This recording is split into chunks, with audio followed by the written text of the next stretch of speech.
We've all been deeply moved by the sudden passing of our owner, Paul Allen.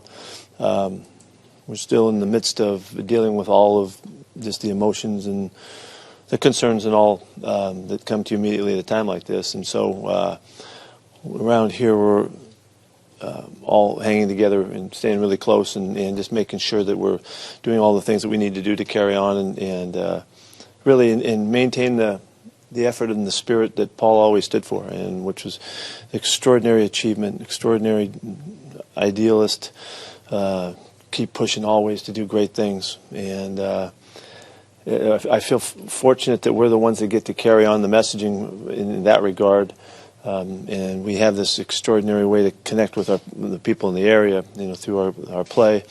And sometimes sports just serves perfectly when you need it. And this is a good time for this. This was a great man and an extraordinary guy to work with and to compete with, and a good friend and all of that. So the families and everybody, our hearts go out to everyone, and we'll miss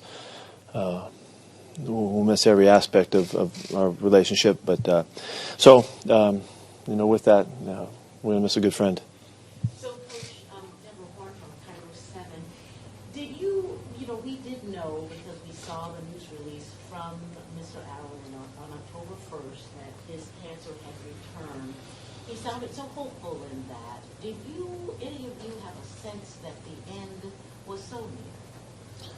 Well, he was very hopeful. That's the way his messaging was, and he said it directly to me. He was ready for the battle, and he had been through it before. So he sent, like he would, being a good leader. He communicated to us that there was hope, and he was going for it.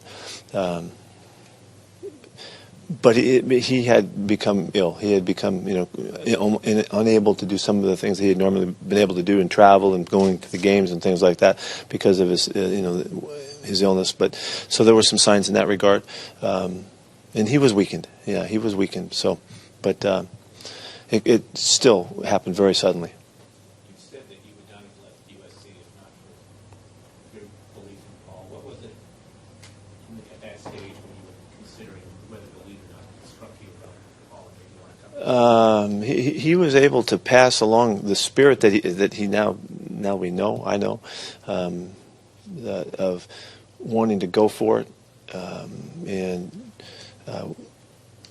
kind of no holds barred, and he was going to clear it for us to have a great chance to do great things, and he wanted to win championships, and that's what he was all about, and he wasn't going to let anything get in the way, and he was really clear about that, and the message that came through was really one that I hadn't heard in that fashion, with that commitment and that spirit of it, and that's what made it even possible to even be in the conversation about it. And so, and Todd Lewicki was really the one that passed along the messaging at the time and reassured in a way that was, I trusted, and I found trust early in that conversation, that relationship, that became one that was so well founded, as I learned later on as we got together and really started going about it and battling together and doing the things we needed to do to put the program